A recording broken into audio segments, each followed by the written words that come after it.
So Ichigo Kurosaki has been known to have every power under the sun, be it human, Shinigami, Quincy, Fullbringer, whatever you want to call it. He's had every single power and people don't really seem to like this. So I have to ask myself, is this a critique or is it an ass-pull or is it just a meme at this point? And well, can we explain that? It seems to me that many forget that their favourite arc, the Soul Society arc, actually hints at a lot of Ichigo's powers from day one. Which is ironic because the Soul Society itself actually sets a lot of questions without answers, and the only critique with the Soul Society arc is Ichigo's quick development or quick progression and special snowflake type effect of main character. To which, well, I disagree on. So why do I disagree? I've always loved Ichigo, but many claim that he is not as developed or claim to be as progressed as his shonen counterparts such as One Piece or Naruto. But I actually strongly believe he's very multi-layered as a character. And that's what I love about him, because there's lots to discuss about him, whether it be his ability, his mentality, or his history in general. So I want to do a two-part of this video, one being his powers, explaining his powers, and the other one explaining his abilities. So if you really like the video, of course give it a drop of a like and show me that you really support this kind of video, and I will of course jump onto the next video as soon as I can. Okay,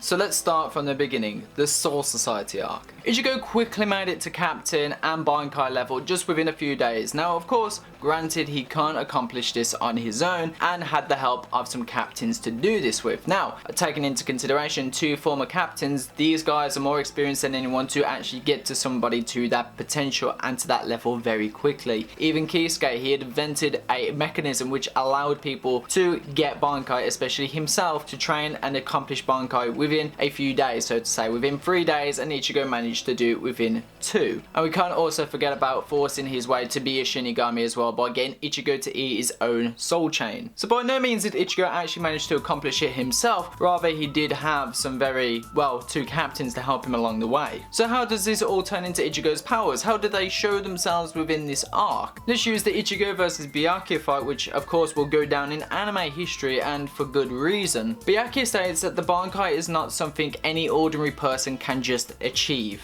Only those that are captain level and have trained for hundreds of years and 10 years to then perfect after accomplishing that Bankai is how the usual cycle goes. Or you have the one born in a millennium type deal, or the person is born from royalty. As those from royalty are usually the exception from the rule due to their born high spiritual energy. So let's talk about the royalty aspect of this, because it seems not many people actually read the manga after Bleach had ended. We all know that Ichigo's dad, Isshin, was a Soul Reaper and was also about a royal household being the Shiba clan. This can explain just how Ichigo himself can just about go toe to toe with a royal himself, being Byakuya Kuchiki, head of the Kuchiki clan. Just like Kenpachi, Byakuya lost the battle due to ignorance and how much he took damage. So of course, in that state of mind, in that ability that Ichigo had, he couldn't have defeated Kenpachi or Byakuya. No matter what way you throw it, the Soul Society, the captains were still way stronger than Ichigo. It's just the fact of these Ryoka were not a threat to them. These guys were small fry and they were very ignorant in the fact of dealing with them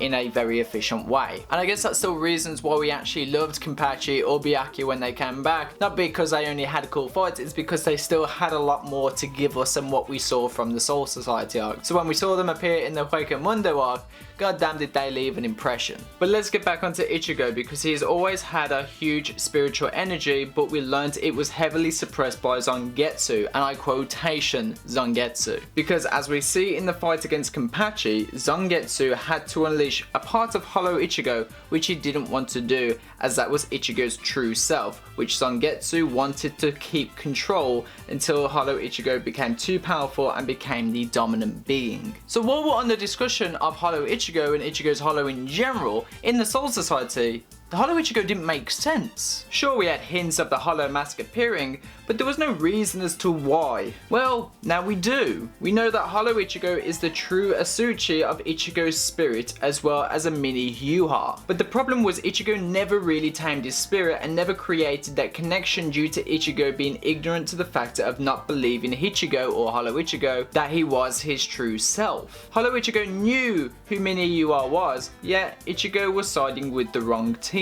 And in a sense, he tried to help Ichigo realize that fact, even pushing him to get stronger, Otherwise, he would just take over, just like we saw in the battle with Ulquiorra. So I guess that leaves us with the Quincy abilities. Now, no one really complained about Ichigo's abilities of him having everything until the 1000-Year Blood War arc, where Ichigo performed Blue Vein when Yhwach struck down on his neck. Well, his mother was a Quincy, and I don't understand why that is very incomprehensible to some people to realize how simple that is. It doesn't need to be this fantastical, you know, really in-depth discussion of like, oh, how is it like mind-breaking? Like, no, it was a simple fact, and it can work. It's not in the realms where it's an ass pull. It can work, you know, it was written in and it makes sense. And if anything, the Everything in the Rain arc was such a beautiful, such a well written arc as well, that you can't really say that it doesn't make sense after reading that in general, because it really made you understand how a hollow Shinigami and Quincy can coexist,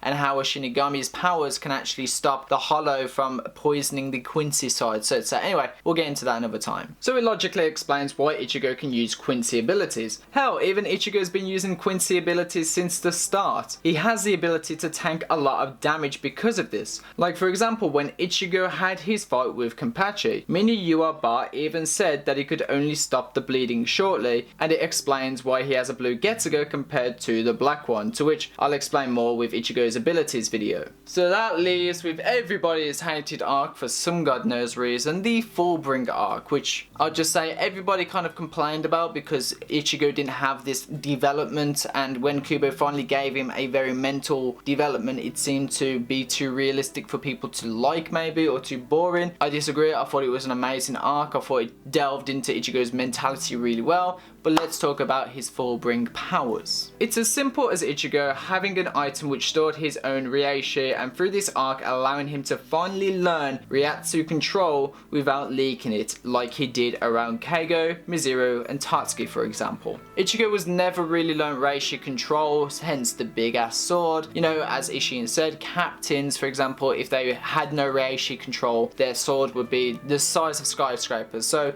what this arc essentially did was allow Ichigo to build himself up, evolve his own ability, and kind of condense it and kind of control it in a way of which suited him, and the Fullbringer allowed him to do just that. So where did this end up? What did we accomplish by knowing all this? I get you to show a little bit of Kubo's foreshadowing and explaining why Ichigo doesn't have every power under the sun due to an ass pull or just for plot convenience. Because these were things that were hinted very early on in the story, and I'm sorry you just didn't get that. But it's justifiable, and I love that from the very start of the series it built up to what the final arc kind of gave us with Everything in the Rain to do with Ichigo's abilities and just the explanation as a whole for Ichigo's character. But this leads into my next video about Ichigo's abilities explained, where I explain about the Mugetsu, about the Getsuga Jujisho for example, and kind of tell you the differences between Getsugas, tell you the differences between Mugetsu, Final Getsuga Tensho Ichigo, stuff like that, stuff that you guys really want to get educated on, and stuff that you missed out on